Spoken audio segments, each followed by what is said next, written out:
Cortland Simmons with you here on the 23rd day of August in the year of our Lord 2018 with the CS Racing Report, and it is, of course, the preview of the TRAVERS Stakes, the 149th edition from Saratoga Springs, mile and a quarter for 3-year-olds. Big betting race this year in terms of the ramifications post Justify. Triple Crown winner is, of course, not going to participate. He has been officially retired. That happened, of course, at Del Mar. That announcement was made by Bob Baffert and Team Justify. But the good news is we have a very interesting race in lieu of his retirement, which is, speaks to the depth of this class. But the question marks are definitely abound. A lot of $64 questions, and that is the name of this episode in many ways. That's the recurring theme. It's a series of $64 questions. Questions that have been bandied about since the Jim Dandy and the Haskell. The major preps for the Travers were contested about a month ago, and Good Magic came out of the Haskell, no worse for the wear, won that race by almost 5 lengths over Bravazzo. Horses that had been skirting around the edges of the Classic, that had participated in some of the derbies leading up to the Haskell. Core Beliefs and Lone Sailor, a horse who had finished a very credible 5th in the Preakness after finishing a respectable 8th in the Kentucky Derby. He and Lone Sailor, he and Core Beliefs had a great battle in the Ohio Derby, and that was one of the races people were drawing a line to. They finished 3rd and 4th respectively, Lone Sailor finishing behind the top 2.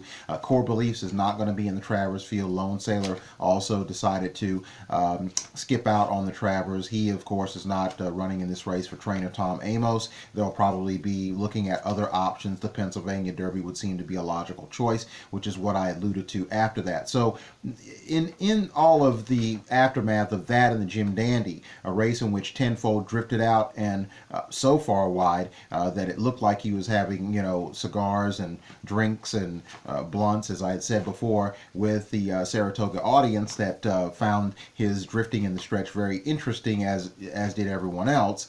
There, of course, been, as I've said, it's another $64 question. He pressed the pace on Flame Away, who's also not participating in the Travers.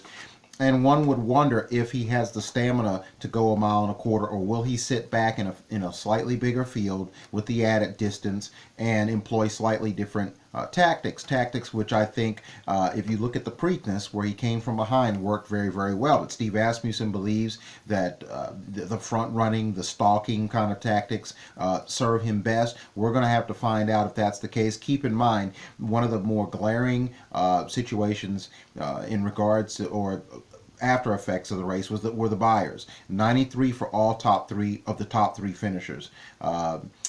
Tenfold's Flame Away and Vino Rosso, who ran a very strange race. It took him a while to get going. He ran in spots, looked like he was dead in the water in the stretch, made up a ton of ground, and came within 3/4 of a length of getting the 2nd spot. So everyone seems to think that he may want the added distance. There's no question the added distance on paper would seem to be a benefit, but if he ends up not being able to get his gear shift going in the right manner, he's going to have a lot of problem, because in this field you have to anticipate someone else is going to run a huge race. And when you look at the field, it is a very interesting group. I mean, Vino Rosso comes in, people love his pedigree. He, like Tenfold, by Curlin. There are 4 Curlins in here, and of course we've been focusing pretty much all spring and summer on the top 3. Good Magic, who's going to be the favorite, Tenfold, who's going to take in some money, and Vino Rosso.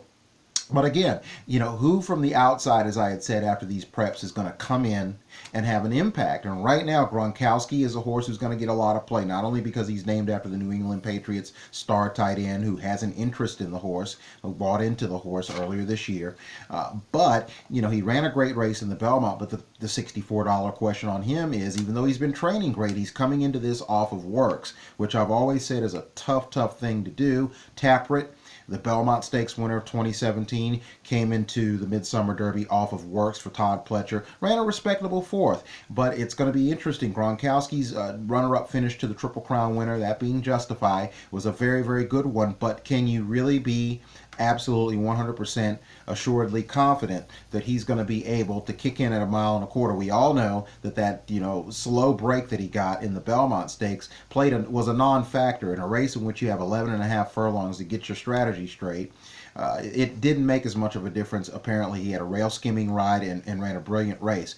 This time over the Saratoga surface, and that's another thing we're going to talk about, is the track surface, something a lot of people overlook, is at 1.25 miles, you still have time to get your strategy straight. But in this race, it's not 1.5 miles. So it is going to be crucial that he get out of there in good order. And then from there, we're going to find out if the fitness level is going to be in a manner in which he can finish the way that he did in the Belmont. And a lot of people think that he can. I think it's a tough order to come in here against a decent field. But again, he is one of, sort of, in small ways, an outsider looking in.